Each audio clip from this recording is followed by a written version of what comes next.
So, I am not going to tell you how to fake confidence today. Instead, I'm going to tell you why faking confidence is what my Texan grandfather might call complete hogwash, and the easy yet maybe unexpected things to do to become more confident instead. Sound good? All right, well, before we get started, subscribe to my channel so you get tips for success that are going to make a difference to your career, and hit that notification bell so that you get an email every time we release one of our weekly videos. So, faking confidence will not work for long, and if you stay to the end, I'm going to share how an off-the-cuff comment I received after presenting to a senior board for the first time totally changed my perspective on how much confidence any of us actually need. I'm Dr. Suzanne Doyle-Morris, founder of Inclusive, and I am so passionate about the concept of confidence. So much, in fact, that my third book is all about this. Now, the advice I'm going to share today comes from the research I did for that book, which includes nearly 40 interviews with a wide variety of ultra-knowledgeable and experienced leaders who are in mostly male-dominated sectors. Truth be told, the number of employees who report having to fake confidence or suppress a part of themselves to be someone they're not is ridiculously high, which is completely sad. The truth is, no one can actually see how you feel, just the behaviors you exhibit. And as someone who routinely speaks to big audiences, I have often felt hugely nervous or underconfident, but later had people comment on how confident I looked. The irony is that faked confidence isn't actually very useful or even that attractive to anyone. In fact, faking it often leads to imposter syndrome, that living in fear of being found out for how much you actually don't know, which is something all of us experience at times. Now, by the end of this video, you're going to have 3 better ways for handling faking confidence, which have worked for dozens of my clients over the years. Like the executive who found that he actually made far more headway when he sometimes played dumb on issues, not when he donned his ultra-confident Superman shirt. So let's get started with what does work in getting people on board. So the first thing is to find that sweet spot in getting other people engaged. The truth is, that's not really outright confidence. And in my book, research shows that being likable and confident is actually much more like a recipe. Now, bear with me, I do like a recipe analogy because I love my food, but this recipe is a big base ingredient of competency with a dash of modesty and even a sprinkle of insecurity.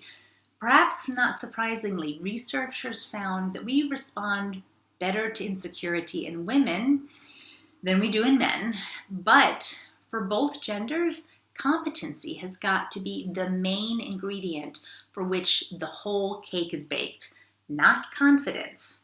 So don't fake it. No one likes a cake that is full of hot air, unless it's an angel food cake. But I do digress. The second thing to do if you're tempted to fake confidence is to actually remember that it makes you pretty unlikable.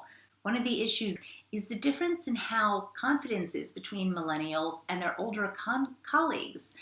Researchers found that teenagers who rated themselves to be popular turned out to be kidding themselves when their very classmates were asked to rate them.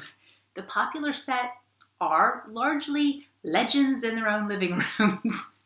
Things get actually worse just a few years later for them because the same popular teenagers who are now in their early 20s were more likely to be thought of as vain or arrogant or self-centered compared to those who had never focused on popularity in their teenage years. Again, the judgments we have are particularly harsh for women who do this, but nobody does particularly well when this is the main skill that they've got. And I interviewed nearly 40 leaders from these industries, and looking back on how I chose many of the interviewees, all would be people who you'd consider confident, but they wore it really lightly. They were often the first to point out their weaknesses and self-deprecate and how much they didn't really know. So I'm probably not that much different to you, and that these are the types of people that we are all drawn to, not the overconfident braggarts amongst us. So if at any point in your career you've had to fake confidence by suppressing part of yourself to be someone you're not, well, then in the comment section below, use an emoji or a word that sums out how that made you feel at the time. Now, the last thing to do if you're tempted to fake it is to remember that you don't really need to fake it at all. You probably already have a very deep-seated well of confidence upon which you can already draw. So the key on that is just to think about earlier memories of when you have been confident before. It may not be the same challenge, granted, but you already have a best version of yourself that you can draw upon. Do you know those "What Would Jesus Do" bracelets designed to inspire you to make better choices? Well, I often ask my clients to remember the most confident they've ever felt at work and then make their own imaginary bracelet that they wear in those moments. It's a bracelet that says, "What would a confident Wendy or a confident David do?" So that actually gets them laughing, but it also reminds them that they have been confident before. Sure, the challenge may be different now, but they also know what it feels like to be confident, and they know the steps that they need to take in order to get to that place. So usually those steps are making sure that they're competent in the first place. And if so, they've got this. So add as a bit of fun, when did you last feel that you needed to wear your "What Would a Confident Version of Myself Do" bracelet? I envision my bracelet every time I get up to speak to increasingly larger audiences. So, you have stayed until virtually the end, and now I'm going to share one of the first board level presentations that I ever did and how it changed my view of all this confidence stuff. So the first time I presented to a board of a law firm, I was hugely nervous. And at the end, I asked one of the board members how he felt it went. He said, "Oh, great. It was just what we needed, but I know you must do these every day," which at that point, I certainly did not. He actually kind of looked perplexed as to why I'd even asked for the feedback. I mean, didn't all of my senior level presentations go equally well? I went on to do a lot more work for that firm, but it also showed me that audiences, well, they couldn't see my lack of confidence. However, what they could see was my competence. It was the way I had an answer to every potential objection, the way I shared what worked for other clients, and the way I was able to manage all the different personalities in the room. None of that is confidence. That's pure competence, and it is so much more important for you than confidence because you can't easily fake competence. Confidence seems sexy, but you're quickly found out if your competence doesn't match. So that's where your attention needs to be.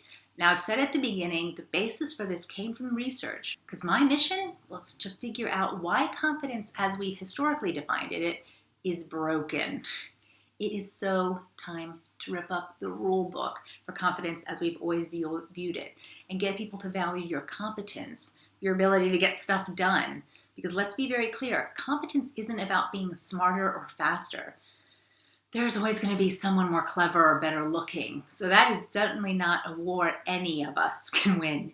And if that sounds like a mission that you can identify with, then order your copy by linking below in the description.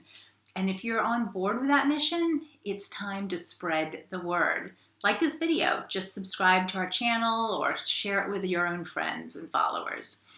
And if you're still wanting more on this topic, I've got a whole playlist on competence versus confidence.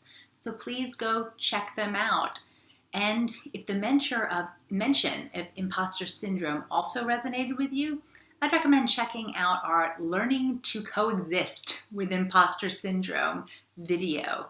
And I hope you'll join me in ripping up the rule book for confidence as we know it, because I look forward to seeing the impact you'll make if you focus on competence and not confidence.